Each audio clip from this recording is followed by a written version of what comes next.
So bank and SSC ఆస్పిరెంట్స్కి మనం merit based discount అందిస్తున్నాము 50% off on all our banking and SSC courses. ఇది life time validity courses, full courses పైన మీకు అందిస్తున్నాం, ఆన్లైన్ కోర్సెస్ పైన మరియు ఆఫ్లైన్ కోర్సెస్ పైన కూడా. అయితే అట్లీస్ట్ ఒక ప్రిలిమ్స్ కానీ ఒక Tier 1 కానీ మీరు క్లియర్ చేసి ఉండాలి. ఆ ప్రూఫ్ సబ్మిట్ చేస్తే మీకు 50% డిస్కౌంట్ అనేది మనం అందిస్తాం. అలాగే ఎస్ఎస్సికి బ్యాంక్ ఎగ్జామ్స్కి May 1 నుంచి మనకి వైజాగ్లో ఆఫ్లైన్ క్లాసెస్ స్టార్ట్ చేస్తున్నాము. ఆఫ్లైన్ జాయిన్ అయ్యే వాళ్ళకి ఫ్రీగా ఆన్లైన్ యాక్సెస్ కూడా ఇనాగరల్ ఆఫర్లో భాగంగా మనం అందిస్తున్నాం. సో ఇంట్రెస్ట్ ఉన్న వాళ్ళు స్క్రీన్ పైన కనిపిస్తున్న నెంబర్కి కాంటాక్ట్ చేసి మీరు ఫర్దర్ వివరాలు తీసుకోవచ్చు. ఇన్స్టిట్యూట్ని మీరు విజిట్ చేయొచ్చు కూడా. ఇంగ్లీష్ మాత్రమే ఇబ్బంది అనుకునే వాళ్ళు ఇంగ్లీష్ ఇన్ఫినిటీ కోర్స్ ద్వారా మీరు ఇంగ్లీష్ని ఇంప్రూవ్ చేసుకోవచ్చు. It is available at 999 rupees.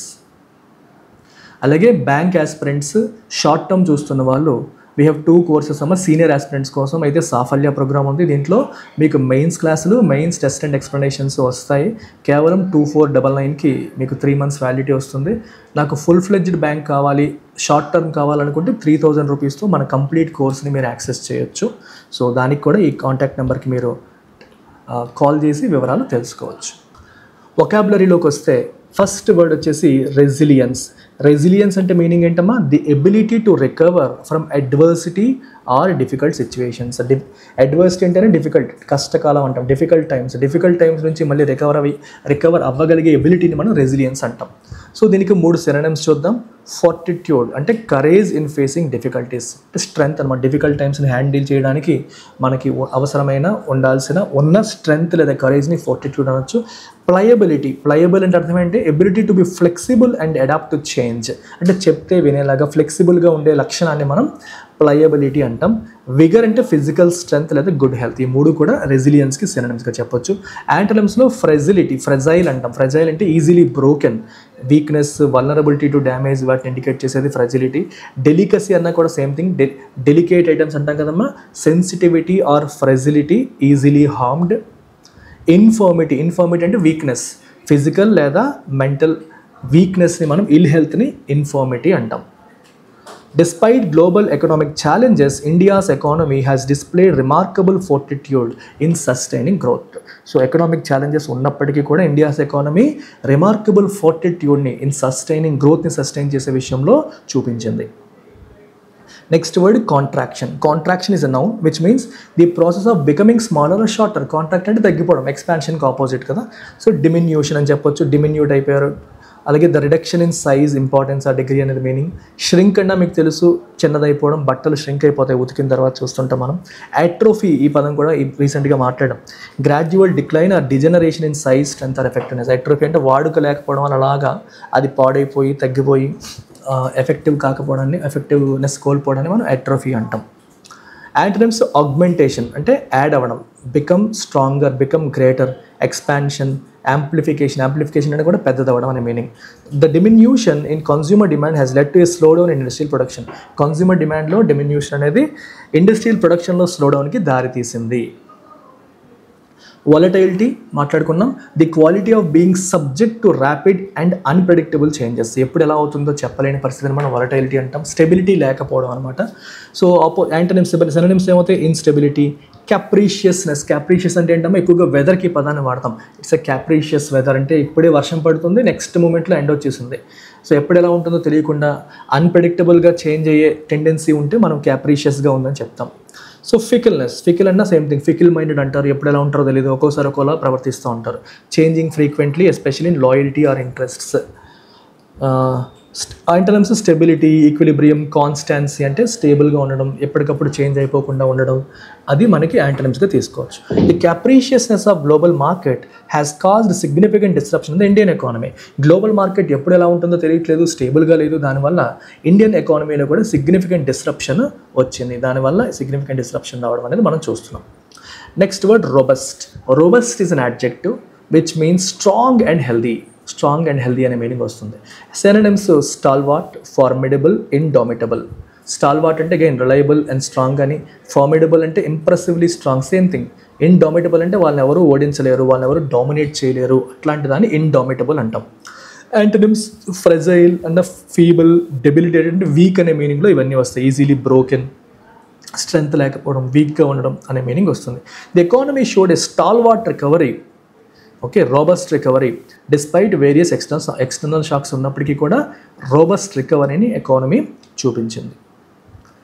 Last word trepidation. Trepidation అంటే feeling of fear or anxiety, అంటే భవిష్యత్తులో ఏం జరగబోతుందో ఏమైపోతుందో అన్న భయాన్ని లేదా యాంగ్జైటీని మనం ట్రెపిడేషన్ అంటాం. So synonyms apprehension, consternation, disquiet. Apprehension అన్నా కూడా same, a fearful anticipation or dread, ఏదో జరిగిపోతుంది అన్న భయాన్ని మనం అప్రహెన్షన్ అంటాం. కాన్స్టర్నేషన్ అన్న కూడా సేమ్ మీనింగ్, ఒక సర్ప్రైజ్తో కూడా feelings of anxiety or dismay often it something, ఏదో అనుకోనిది జరిగినప్పుడు మనం ఒక్కసారిగా యాంగ్జైటీ ఫీల్ అయిపోయి కంగారు పడిపోతాం, దాన్ని కాన్స్టర్నేషన్ అనొచ్చు. డిస్క్వైట్ అన్న అంతే, ఏ ఫీలింగ్ ఆఫ్ అనీజ్ ఆర్ వరీని డిస్క్వైట్ అంటాం. యాంటమ్స్ ఎష్యూరెన్స్, కంపోజర్, ఈక్వానిమిటీ అంటే కూల్, మెంటల్గా కామ్గా ఉండడం, కూల్గా ఉండడం, టెన్షన్ పడకపోవడం, దాన్ని మనం యాంటమ్స్గా తీసుకోవచ్చు. The apprehension among investors grew as the market exhibited unpredictable trends. మార్కెట్లో అన్ప్రెడిక్టబుల్ ట్రెండ్స్ కనిపిస్తున్నాయి కాబట్టి మనకి అమాంగ్ ఇన్వెస్టర్స్ అప్రహెన్షన్ అనేది ఏమైంది, అప్రహెన్షన్ అనేది బాగా పెరిగింది. అప్రహెన్షన్ అనేది బాగా పెరగడాన్ని మనం చెప్పొచ్చు, పెరిగిందని చెప్పొచ్చు. So today's idiom of the day, break the ice. Break the ice అంటే మీనింగ్ ఏంటి, to initiate conversation or activities in a way that relieves tension or awkwardness in a social setting.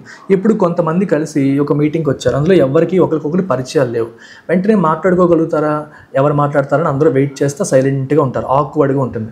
అలాంటప్పుడు ఎవరో బాగా యాక్టివ్గా ఉన్న పర్సన్ ఒక కథ చెప్పి లేకపోతే చిన్న గేమ్ ఆడి అందరినీ మాట్లాడించి యాక్టివ్గా ఇన్వాల్వ్ అయ్యేలా చేశారనుకోండి, అప్పుడు ఆయన ఏం చేసినట్టు, he finally broke the ice. So అక్కడ ఐస్ని బ్రేక్ చేశారు, ఐస్ బ్రేకర్ ఈవెంట్స్ అంటారు వాటినే. అంటే ఇనీషియల్గా ఉన్న నర్వస్నెస్, ఆ టెన్షన్లో పోగొట్టి అందరినీ సరదాగా ఇన్వాల్వ్ అయ్యేలా చేయడం. At the meeting Sarah told a funny story to break the ice and get every one talking. So Sarah ఒక ఫన్నీ స్టోరీ ద్వారా ఐస్ బ్రేక్ చేసింది, అందరూ మాట్లాడేలాగా చేసింది. Today's phrasal verb give in. Give in అంటే మీనింగ్ ఏంటి, to reluctantly stop resisting or yield to something. Give in అంటే ఇంకా వదిలేశారు, విడిచిపెట్టేశారు, నువ్వు ఫైట్ చేసావు ఫైనల్లీ యూ గేవెన్. గేవెన్ అంటే గివప్ లాగా, కైండ్ ఆఫ్ గివప్ లాగా మీనింగ్ వస్తుంది, ఇంకా నువ్వు లొంగిపోయావు అని అర్థం. సో పీరియడ్ ఆఫ్ స్ట్రగుల్, పర్సివేషన్ తర్వాత నువ్వు లొంగిపోవడాన్ని, సబ్మిట్ అయిపోవడాన్ని, ఈల్డ్ అయిపోవడాన్ని, రెసిస్టెడ్ చేయడాన్ని, ఆపడాన్ని మనం గివెన్ అంటాం.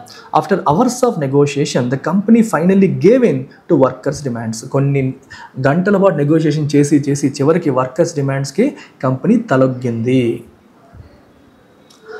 ఎర్రర్ ఐడెంటిఫై చేయండి అమ్మా. She is one of the best student in the class. ఇక్కడ తప్పేంటి, ఎప్పుడైతే మనం వన్ ఆఫ్ ద అంటామో ఆ పక్కన మనకి ప్లూరల్ ఉండాలి. So one of the best students, student కాదు, one of the best students in the class అని అనాలి.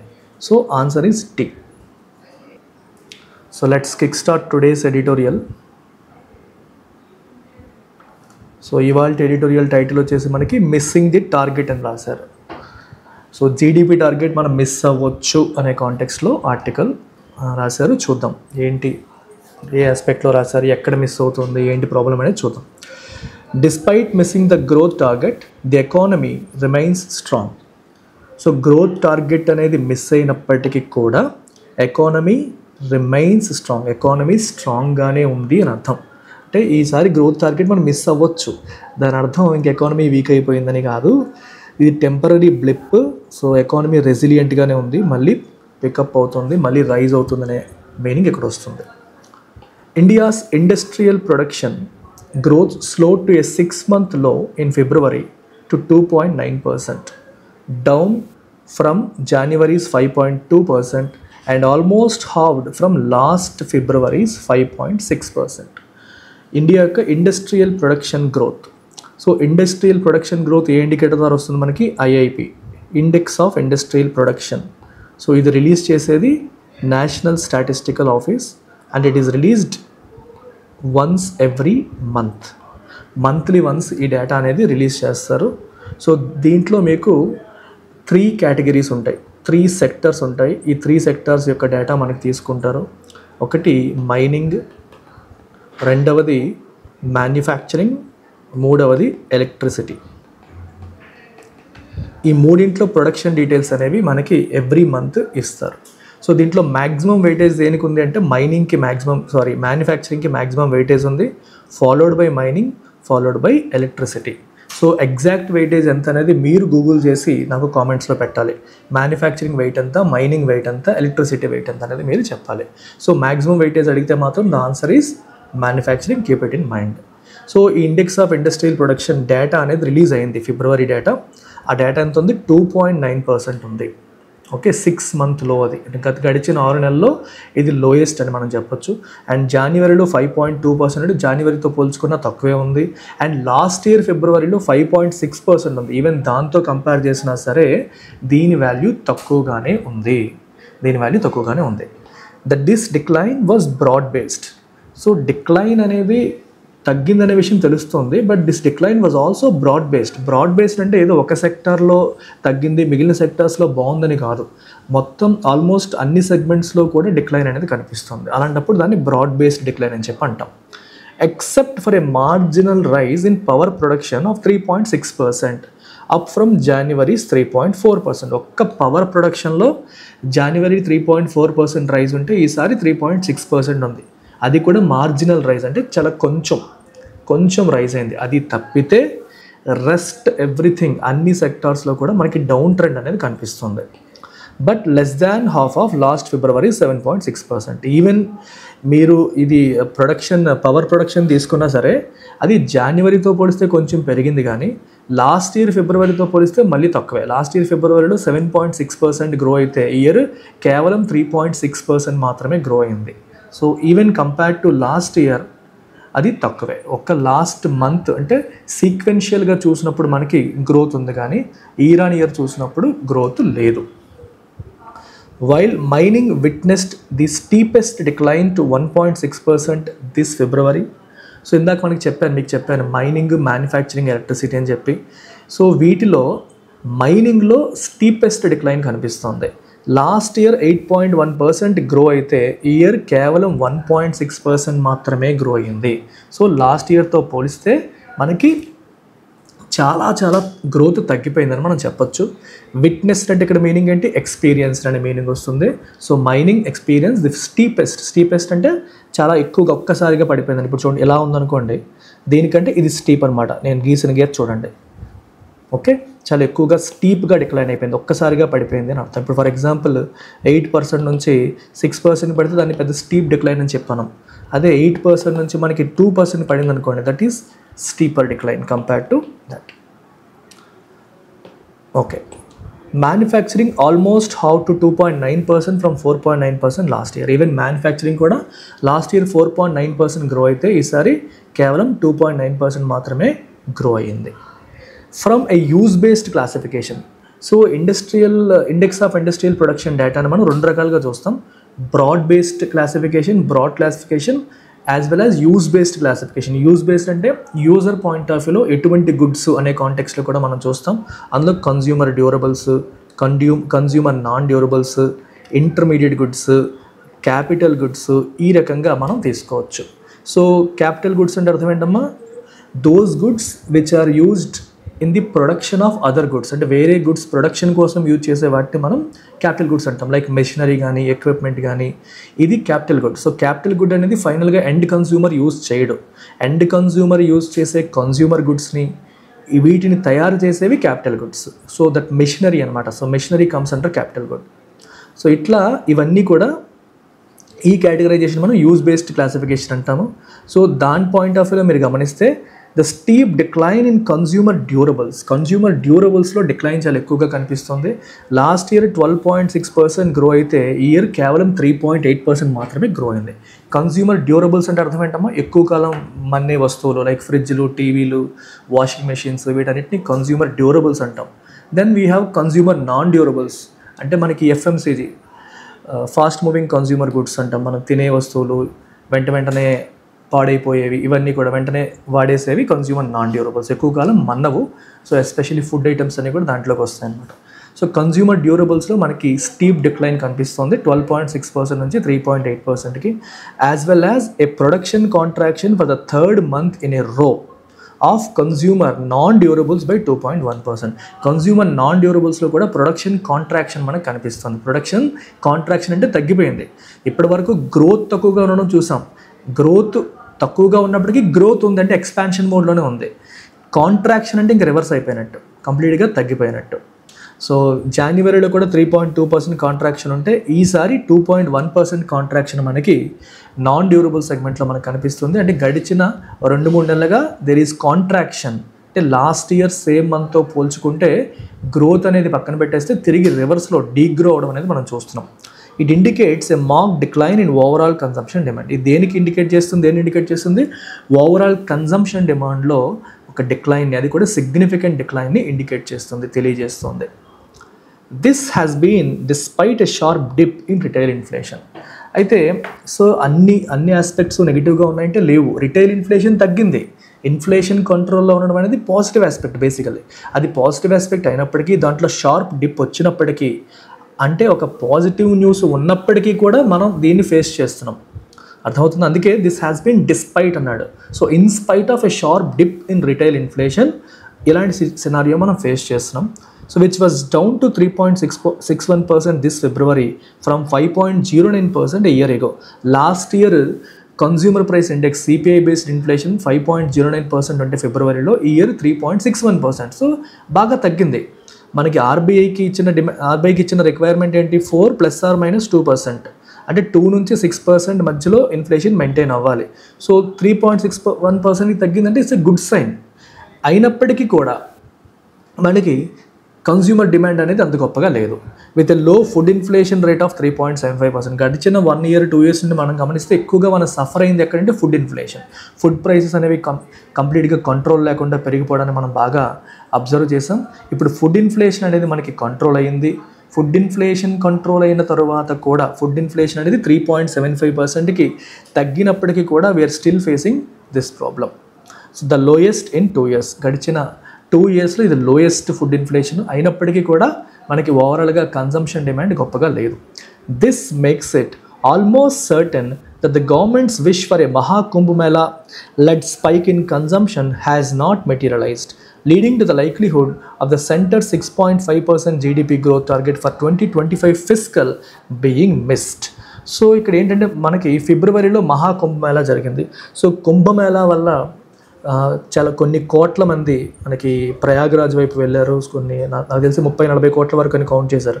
సో ఇంతమంది వెళ్ళడం, దీనివల్ల కన్సంప్షన్ ఒక్కసారిగా స్పైక్ అవుతుంది. దానివల్ల మనకి ఎకానమిక్ గ్రోత్ కూడా అవుతుందని గవర్నమెంట్ ఎక్స్పెక్ట్ చేసింది. సో అందుకే Mahakumbh led spike in consumption. So దానివల్ల వచ్చిన స్పైక్ అంటే పెరుగుదల, కన్సంప్షన్లో వచ్చే పెరుగుదల, కుంభమేళా వల్ల వచ్చేది, దానివల్ల మనకి జీడిపి గ్రోత్కి హెల్ప్ అవుతుందని గవర్నమెంట్ ఎక్స్పెక్ట్ చేసింది. అయితే unfortunately it looks like it has not materialise అంటే అది జరిగినట్టుగా కనిపించట్లేదు. Leading to the likelihood of the centres 6.5% GDP growth 2025 ఆర్థిక సంవత్సరానికి ఫిస్కల్ ఇయర్కి 6.5% జీడిపి గ్రోత్ ఉంటుందని సెంట్రల్ గవర్నమెంట్ ఎక్స్పెక్ట్ చేసింది, ఫోర్కాస్ట్ చేసింది. ఆ ఫోర్కాస్ట్ మిస్ అయ్యే అవకాశాలు ఇప్పుడు కనిపిస్తున్నాయి. February's index of industrial production numbers correlate with the 14-month low in the Manufacturing Purchasing Managers Index survey conducted by S&P at 56.3. ఇప్పుడు మనకి S&P గ్లోబల్ వాళ్ళు every month PMI purchasing managers index data అనేది release చేస్తారు. So ఈ purchasing managers index అనేది సర్వీసెస్కి సపరేట్గా, మ్యానుఫ్యాక్చరింగ్కి సపరేట్గా రెండింటిని కంబైన్ చేసి కూడా ఒక ఇండెక్స్ అనేది ఇస్తారు. సో ఈ PMI వాల్యూ అనేది more than 50 ఉంటే ఎక్స్పాన్షన్ ఇండికేట్ చేస్తుంది, less than 50 ఉంటే కాంట్రాక్షన్ని ఇండికేట్ చేస్తుంది.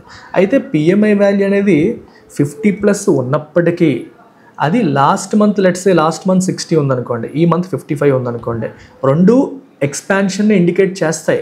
కాకపోతే లాస్ట్ మంత్ గ్రోత్ అనేది బెటర్గా ఉంది కంపేర్ టు దిస్ మంత్ అని అర్థం. సో ఈ PMI నెంబర్స్ కూడా తీసుకుంటే ఎస్పెషల్లీ ఫర్ మ్యానుఫ్యాక్చరింగ్ ఫిబ్రవరికి ఎంత ఉంది? 56.3. ఈ 56.3 అనేది 14 month లో అని చెప్పొచ్చు.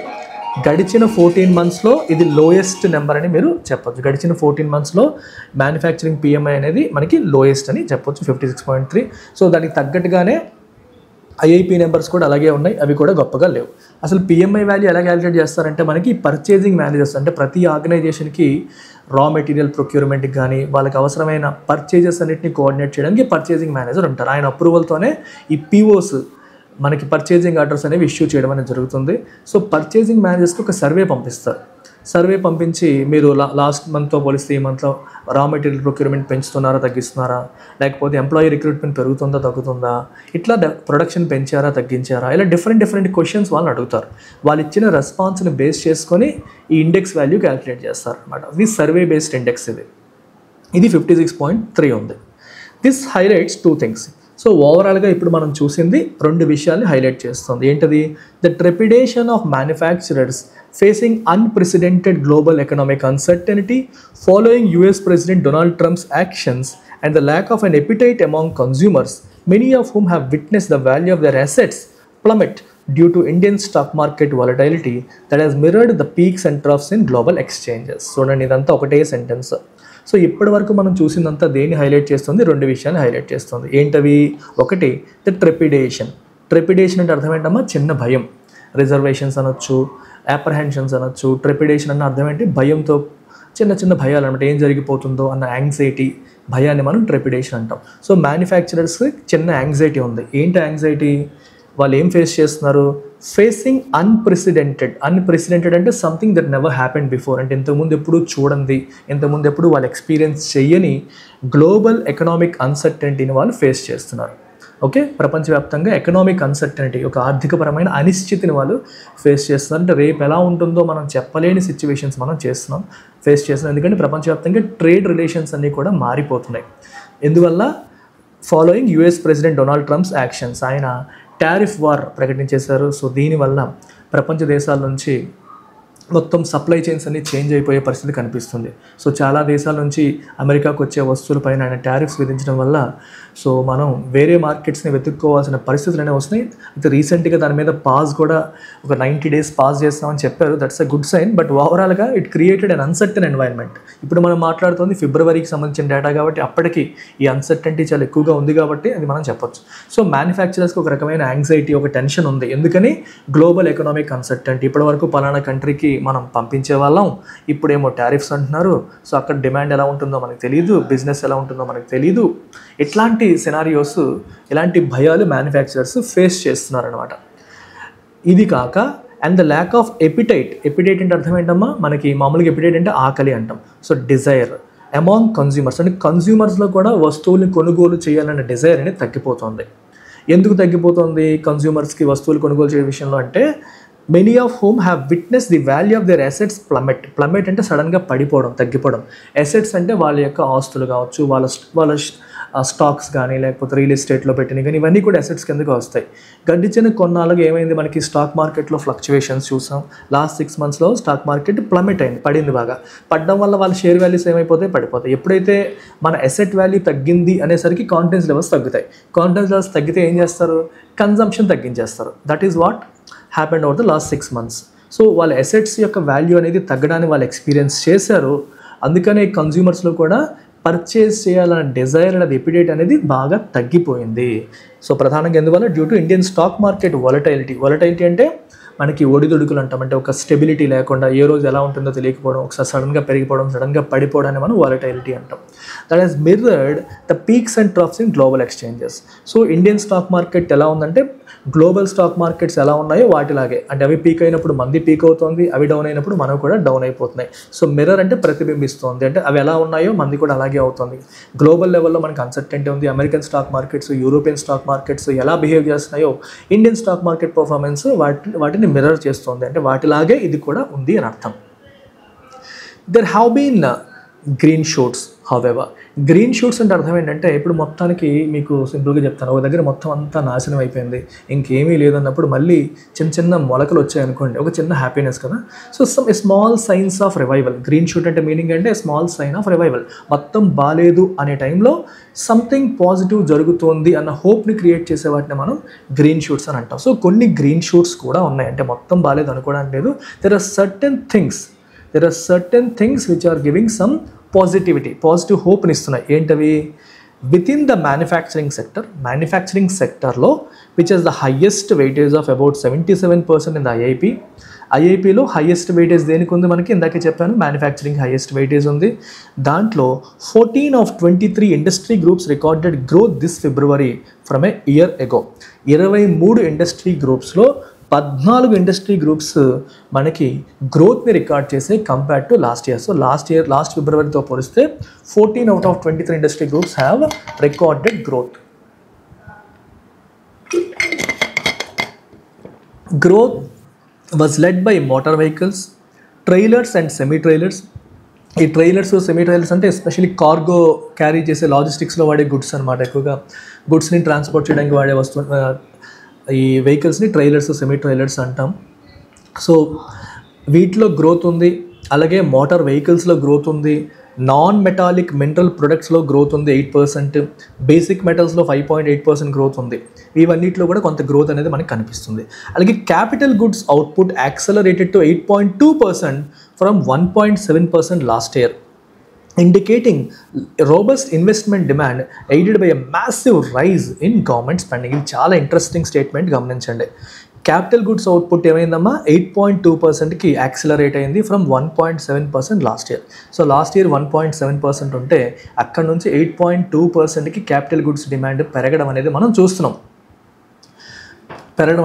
క్యాపిటల్ గుడ్స్ అంటే ఏం చెప్పానమ్మా, goods which are used in manufacturing other goods. అంటే ఈ గుడ్స్ని మనం ఎండ్ కన్జ్యూమర్ యూజ్ చేయడు, బట్ వీటిని యూజ్ చేసి మనం అదర్ కన్జ్యూమర్ గుడ్స్ని తయారు చేస్తాం. అట్లాంటి వాటిని మనం క్యాపిటల్ గుడ్స్ అంటాం. బెస్ట్ ఎగ్జాంపుల్ ఈజ్ ఎక్విప్మెంట్ కానీ మన మెషినరీ కానీ ఇవన్నీ కూడా.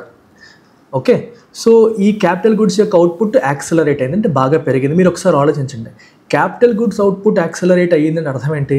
ఎక్కువ మంది ఈ మెషినరీకి ఆర్డర్స్ పెట్టారు. ఎక్కువ మంది మెషినరీకి ఆర్డర్స్ పెట్టారంటే అర్థం ఏంటి? ఇన్వెస్ట్మెంట్ చేస్తున్నట్టే కదా. ఇది మెషినరీ ఎవరు కొంటారు? బిజినెస్ మెన్ కొంటారు. సో ఎక్కువ మంది బిజినెస్ మెన్ మెషినరీని కొంటున్నారు అంటే, వాటి ఆర్డర్స్ పెరిగాయి అంటే దాని అర్థం ఏంటి?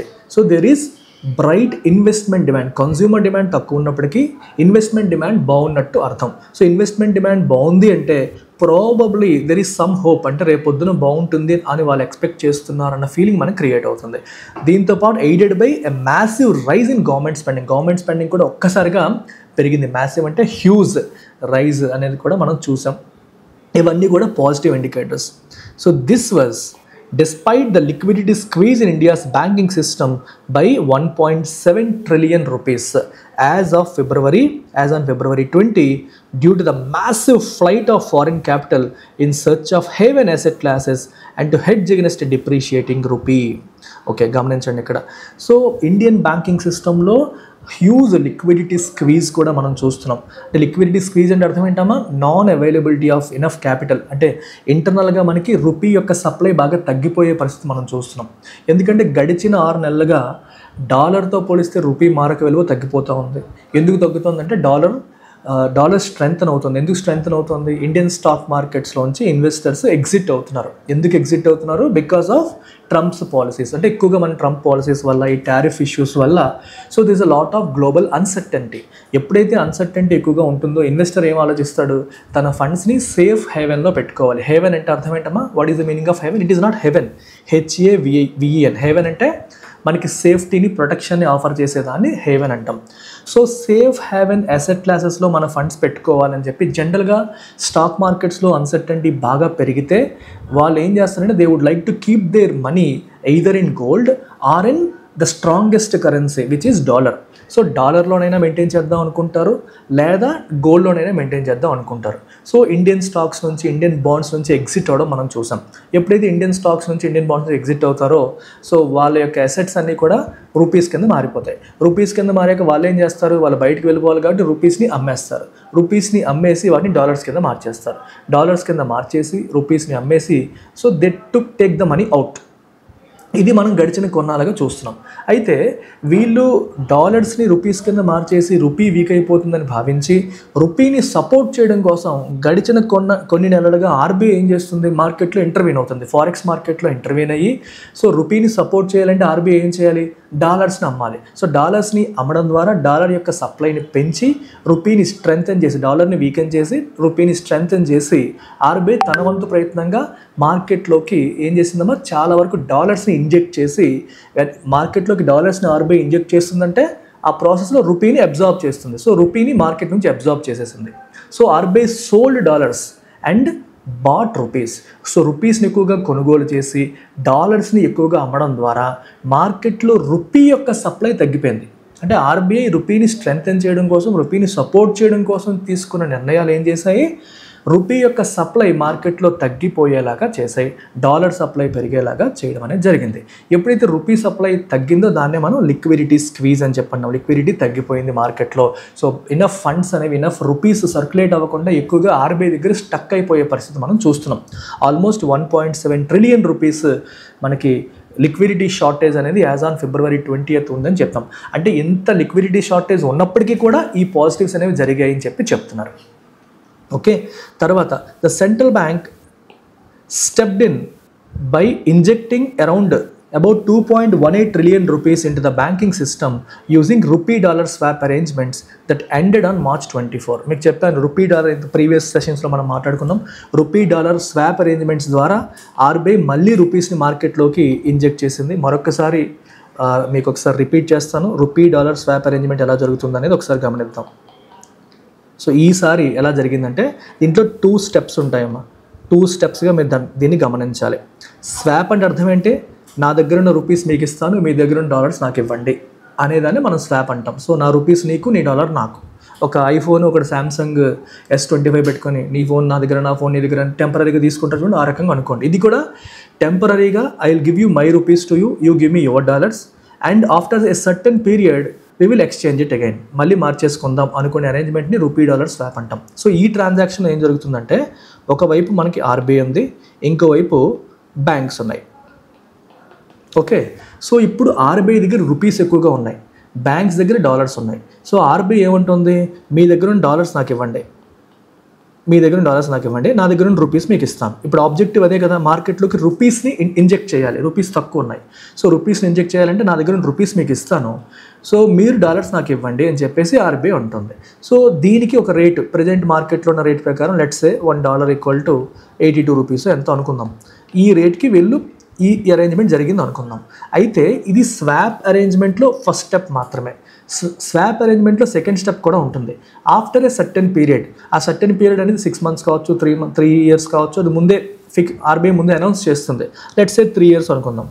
సో 3 years తర్వాత మళ్ళీ ఈ ట్రాన్సాక్షన్ ఏమవ్వాలి, రివర్స్ అయిపోవాలి. అంటే మొదటి ట్రాన్సాక్షన్లో జరిగిన దానికి ఆపోజిట్ ఇప్పుడు జరగాలి. మొదటి ట్రాన్సాక్షన్లో ఏం జరిగింది, ఆర్బీఐ నుంచి రూపీస్ బ్యాంక్స్కి వెళ్ళాయి, బ్యాంక్స్ నుంచి డాలర్స్ ఆర్బీఐకి వచ్చింది. సో ఈ ట్రాన్సాక్షన్లో ఏమవ్వాలి, ఆర్బీఐ నుంచి డాలర్స్ బ్యాంక్కి వెళ్ళాలి, బ్యాంకుల నుంచి రూపీస్ ఆర్బీఐకి రావాలి. సో ఇది స్వాప్లో second transaction. So second transaction ఇప్పుడే జరుగుతుంది, అది 3 years తర్వాత జరుగుతుంది, లేదా 6 months తర్వాత జరుగుతుంది, అది ఆర్బీఐ అనౌన్స్మెంట్ బట్టి. But this is what swap means. So ఈ ట్రాన్సాక్షన్ ఇప్పుడు ఆల్రెడీ జరిగింది. అయితే మీరు అడగొచ్చు, సార్ 3 years తర్వాత ఆర్బీఐ వాడు డాలర్స్ అమ్ముతాడు కదా బ్యాంక్స్కి, ఏ రేటుకి అమ్ముతాడు, నోబడీ నోస్. అందుకోసం ఆర్బీఐ ఏం చేస్తుందంటే ఆప్షన్ చేస్తుంది. So RBI invites all the banks. ఇప్పుడు నేను మీ దగ్గర 82 రూపీస్కి నేను డాలర్స్ కొంటాను, you give me your dollars, I will give you 82 rupees per each dollar, let's ఎగ్జాంపుల్కి.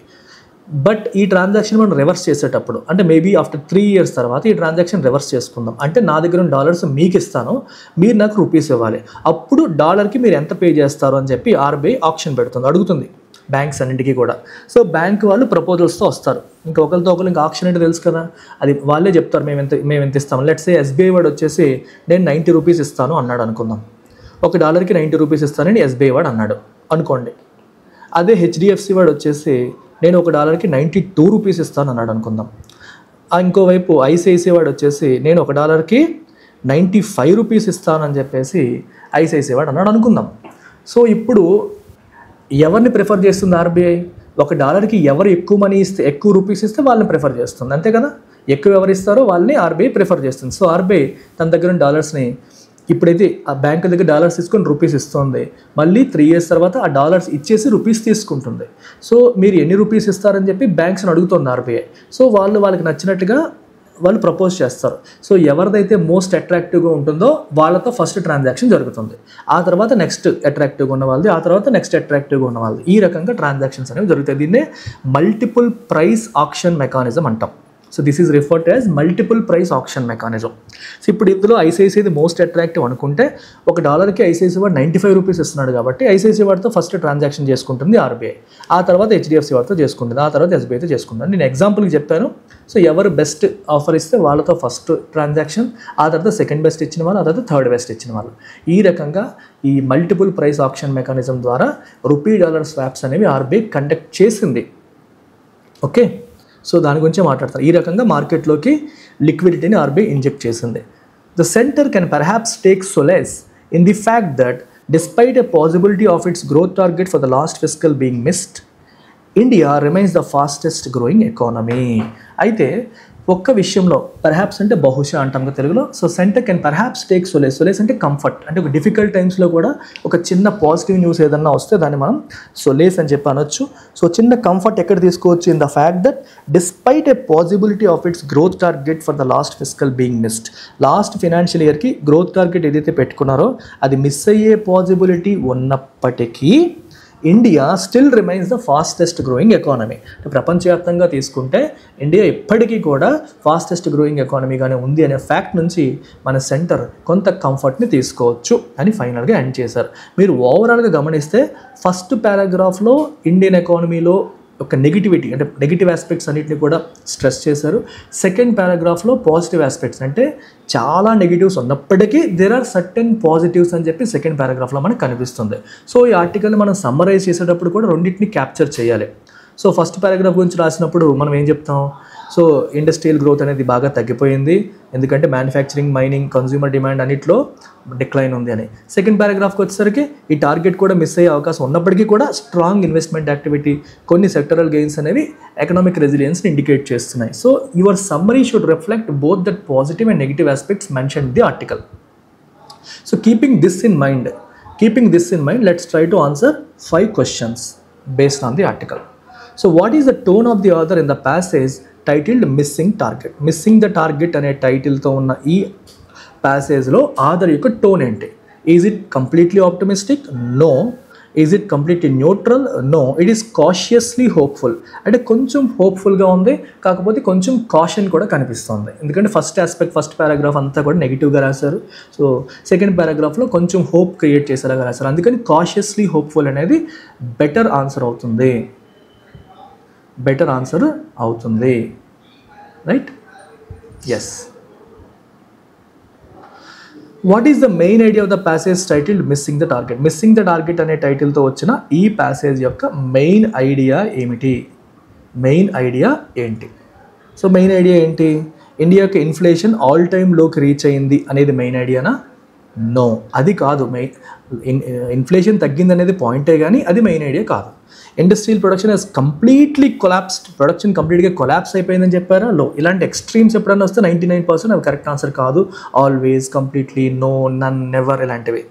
Despite missing growth targets, India's economy shows signs of resilience. నేను చెప్పాను, ఒక పాజిటివ్ ఒక నెగిటివ్ రెండింటిని కలిపి ఇండికేట్ చేసేలా ఉండాలి. సో గ్రోత్ టార్గెట్స్ మిస్ అయ్యే అవకాశం ఉన్నప్పటికీ India's economy science of resilience, అంటే రెసిలియన్స్ అంటే ఏంటమ్మా? దెబ్బతిన్నా పైకి లేవగలిగే ఎబిలిటీని రెసిలియన్స్ అంటాం. సైన్స్ అంటే ఆ సిగ్నల్స్, ఆ సూచనలు ఇండికేట్ చేస్తుంది. So best answer is C. Based on the passage which of the following can be logically inferred? So ప్యాసేజ్ని బేస్ చేసుకొని మనం లాజికల్గా ఇన్ఫర్ చేయగలిగేవి ఏంటి? ఇన్ఫర్ చేయడం అని అర్థం ఏంటమ్మా? ఆర్టికల్లో చెప్పిన దాన్ని బేస్ చేసుకొని మనం ఏం చెప్పగలుగుతామని అర్థం. So basing what has been mentioned in the article, what can you infer? A fall in retail inflation does not necessarily lead to an increase in consumer demand. జనరల్గా ఏమనుకుంటామంటే ఇన్ఫ్లేషన్ తగ్గితే చాలు,